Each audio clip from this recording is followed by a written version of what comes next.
संजय यादव, दिल्ली में बीती रात भारी बारिश हुई। मौसम विभाग ने पहले ही रेड अलर्ट का अनुमान जारी किया था और वैसा ही हुआ। दिल्ली ही नहीं, पूरे एनसीआर इलाके में तेज आंधी बारिश के साथ हाहाकार मच गया। बारिश की खबर तो रात की है। राजधानी और उसके आसपास के बड़े हाईटेक शहरों में सुबह तक तो बारिश का पानी पूरी तरीके से लबालब था, लेकिन सुबह और फिर दोपहर तक की तस्वीरें हैरान करती हैं। दिल्ली एनसीआर के शहरों में नगर निगम के पोल भी खुलती है और दिल्ली से लेकर नोएडा और गुरुग्राम तक की सड़कों पर जल जमाव दिखा। एक बारिश के बाद किसी इलाके में कार आधी डूबी दिखाई दी तो कहीं पूरी तरीके से कार पानी में समा गई। यानी जिस बारिश के बाद दिल्ली वासियों को गर्मी से राहत मिलनी चाहिए थी, वो आफत की बारिश बन गई।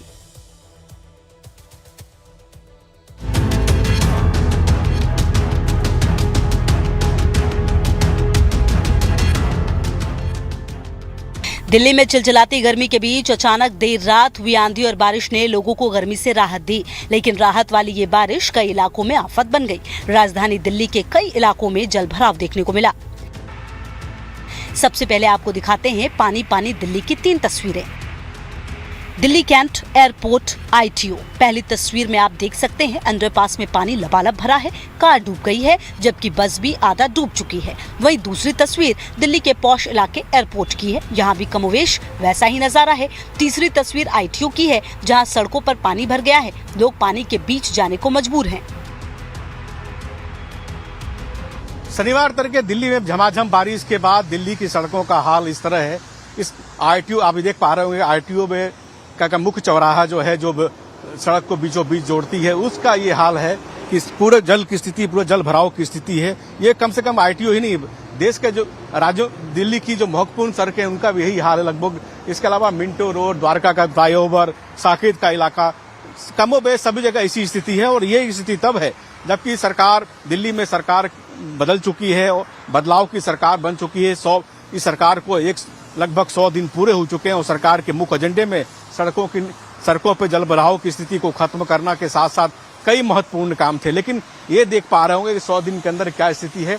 अभी भी जो देर रात बारिश हुई है, 5 सेंटीमीटर से लेकर 8 सेंटीमीटर तक बारिश हुई है, उसके बाद दिल्ली की सड़कों का हाल आप देख पा रहे हैं। तो इसी रूप में निश्चित रूप से ये सरकार के दावों की पोल खोलता है। बारिश का कहर दिल्ली के साथ एनसीआर में भी देखने को मिला। नोएडा, गुरुग्राम, गाजियाबाद। दिल्ली एनसीआर में अचानक मौसम का मिजाज बदलने का असर देखने को मिला। बारिश की वजह से नोएडा, गुरुग्राम और गाजियाबाद में लोगों को जल जमाव के बीच गुजरना पड़ा। तेज आंधी और बारिश ने कई इलाकों में सड़कों पर पेड़ गिरने के बाद आवाजाही में दिक्कतें की। वहीं जैम की वजह से कई इलाकों में वाहनों की लंबी कतारें दिखी। लोगों को परेशानियों का सामना करना पड़ा। जबरदस्त बारिश के बाद दिल्ली एनसीआर में मौसम भले ठंडा हो गया हो, लेकिन लोगों की मुसीबत बढ़ी है। दिल्ली के मिंटो रोड पर जल भराव इतना है कि सड़क पर जहां तक नजर जाती है सिर्फ पानी ही पानी है। यही हाल धौला कुआं में भी देखने को मिला। आंधी तूफान और बारिश की वजह से इंदिरा गांधी इंटरनेशनल एयरपोर्ट पर विमानों की आवाजाही पर भी असर पड़ा। IGI हवाई अड्डे पर 17 अंतर्राष्ट्रीय उड़ानों समेत 49 उड़ानों को डायवर्ट किया गया। 180 उड़ानें देरी से चली तो कुछ को रद्द भी किया गया। माना जा रहा है हालात में सुधार के बाद स्थिति सामान्य हो जाएगी। इतना ही नहीं, तेज आंधी और बारिश की वजह से कई इलाकों में बिजली सप्लाई पर भी असर पड़ा।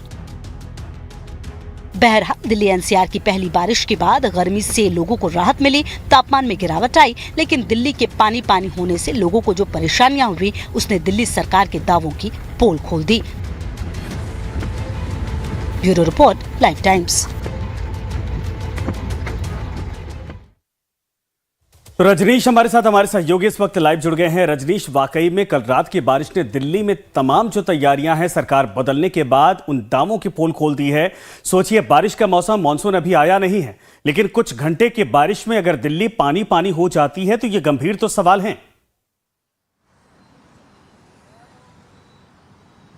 संजय, देखिए, दिल्ली का जो मौसम है पिछले 1 हफ्ते से लोगों को बहुत ही संशय में डाल रखा है। इस मौसम ने कभी बारिश, कभी तेज आंधी, कभी कड़ी धूप, और इसमें लोग काफी परेशान दिख रहे हैं। उन्हें समझ नहीं आ रहा है, 2 दिन गर्मी से बेचैनी होती है, फिर अचानक तेज में आंधी बारिश होती है और फिर कई जगह आपको बर्बादी की तस्वीर नजर आने लगती है। कई जगह वाटर लॉगिंग की तस्वीर, कई जगह वृक्ष गिरे होते हैं, कई जगह होर्डिंग्स गिरे होते हैं, इंफ्रास्ट्रक्चर का लॉस हर दिन हो रहा है। तो ये जो परिस्थिति बनी हुई है, इसने संशय में डाल रखा है। प्री मानसून बारिश भी इसे पूरी तरह से नहीं कहा जा सकता है। प्रेडिक्शन जो इंडियन मेट्रोलॉजिकल डिपार्टमेंट का है संजय, उसमें हर 2-3 दिन पर एक नया प्रेडिक्शन आता है कि 2-3 दिन बारिश हो सकती है, कभी होता है गर्मी रहेगी। ये जो मौसम है अमूमन मई का जो मध्य का मौसम होता है, आप दिल्ली और इसके आसपास के इलाकों में देखें तो चिलचिलाती धूप रहती है, लू चलते रहती है तो लोग परेशान गर्मी से रहते हैं। मगर अभी जो मौसम है इसमें कभी ठंडक कभी गर्मी, तो बड़ी अजीब सी स्थिति इस समय दिल्ली में बनी हुई है। और फिलहाल आने वाले दिनों में भी कमोबेश ऐसी ही स्थिति रहेगी। 60 किलोमीटर प्रति घंटे से 80 किलोमीटर प्रति घंटे की रफ्तार से हवाएं चल रही हैं। और बताया ये जा रहा है कि चूंकि बे ऑफ बंगाल में और अरेबियन सी में जो नमी वहां से आ रही है और यहाँ पर जो विषम गर्म परिस्थितियां हैं उसकी टकराहट की वजह से भी इस तरीके से मेघ गर्जन और काफी बारिश और आंधी की परिस्थिति बन रही है। तो अलग अलग तरीके से अलग अलग अनुमान लगाया जा रहा है इस मौसम को लेकर, लेकिन जो जानकार हैं वो कह रहे हैं कि जलवायु संकट का भी एक वक्त है। जब आप ये समझिए कि किस तरीके से जो पूरा हमारा क्लाइमेट है वो इम्बैलेंस हो गया है। जिस मौसम में गर्मी और लू का मौसम हुआ करता था उस समय इस तरीके से बारिश आंधी का अचानक आ जाना, तो ये कहीं ना कहीं जलवायु संकट की ओर भी इशारा कर रहा है। जी नहीं, बिल्कुल सही बात आपने कही कि जलवायु संकट की तरफ इशारा है, लेकिन दिल्ली की तैयारियां कितनी हैं, कितना नुकसान हुआ है? अगर ये कुछ घंटे की बारिश तो 8 दिन पहले अगर भारत में केरल में मानसून दस्तक देता है, यानी कुछ सप्ताह बाद देश के अलग अलग राज्यों में राजधानी में भी मानसून आ जाएगा। अगर यही हाल रहा तो फिर दिल्ली वालों के लिए मुश्किलें बहुत ज्यादा बढ़ने वाली हैं। बिल्कुल, देखिए प्री मानसून की स्थिति बहुत सारे राज्यों में बनी हुई है। जो कोंकण का पूरा रेंज है, आप केरल का रेंज देखिए, गोवा का रेंज देखिए, महाराष्ट्र का रेंज देखिए, इधर लगातार बारिश हो रही है। और मेट्रोलॉजिकल डिपार्टमेंट का कहना भी है कि चूंकि अरेबियन सी में इस समय एक डिप्रेशन का इलाका, चक्रवात का इलाका बना है, जिसके कारण और भी आंधी तूफान और बारिश के अंदेशा जो है वो इन कोंकण रेंज में लगातार बना हुआ है। तो ऐसे में जो चूंकि दिल्ली तक अगर इफेक्ट देखें उसका, तो प्री मानसून बिल्कुल दिल्ली में पहुंचने के पूरे आसार हैं। और जो जिस तरीके से मौसम चल रहा है, दिन भर की गर्मी, रात में अचानक आंधी बारिश, तो दिल्ली वालों को हर तरह से तैयार होना चाहिए। अब घर से निकल रहे हैं तो आप टोपी भी लेकर निकले, छाता भी लेकर निकले, चश्मा भी लेकर निकले। आपको गर्मी का सामना करना पड़ेगा, बारिश का सामना करना पड़ेगा, हवाओं का सामना करना पड़ेगा, ये किसी को पता नहीं। और 24 घंटे में इसकी तैयारी रखनी पड़ेगी। कई इलाकों में देखिए रात भर बिजली गुल हो जा रहे हैं, कई जगह बिजली के खंभे गिर जा रहे हैं। तो बिल्कुल अनप्रेडिक्टेबल क्रिकेट की पिच की तरह हो गया है दिल्ली का मौसम। संजय, कब कहां बॉल कैसे घूम जाएगी किसी को समझ में नहीं आ रहा है, कभी बाउंसर कभी स्पिन, तो लोगों को उसके लिए तैयार रहना होगा। जी, नुकसान क्या क्या हुआ है रात की बारिश के बाद और तेज हवाओं के बाद? किन किन इलाकों में पानी भरा हुआ था जहां पर ज्यादा सतर्कता बरतने की सरकार को जरूरत है? देखिए कुछ इलाकों में पानी, जैसे मिंटो रोड का इलाका है, जो लोअर इलाके हैं, वहां पर कुछ जगहों पे पानी भरा था, लेकिन फिर उसे ड्रेन आउट कर दिया गया है।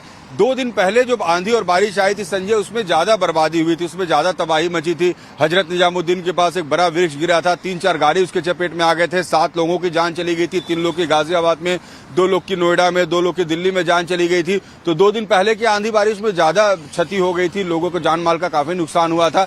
लेकिन कल जो बारिश हुई है, अहले सुबह की जो बारिश और आंधी आई है, इसमें कुछ जगह वृक्ष गिरे हैं, कुछ बिजली के खंभों के गिरने की खबर है, कुछ जगह वाटर लगिंग की परेशानी थी, लेकिन वो क्लियर कर लिया गया है। जी बिल्कुल, धन्यवाद इस तमाम जानकारी के लिए। कुल मिलाकर ये कि जहां जहां पर पानी लग रहा था फिलहाल उसको ड्रेन आउट कर लिया गया है, लेकिन आने वाले वक्त में प्री मानसून या मानसून के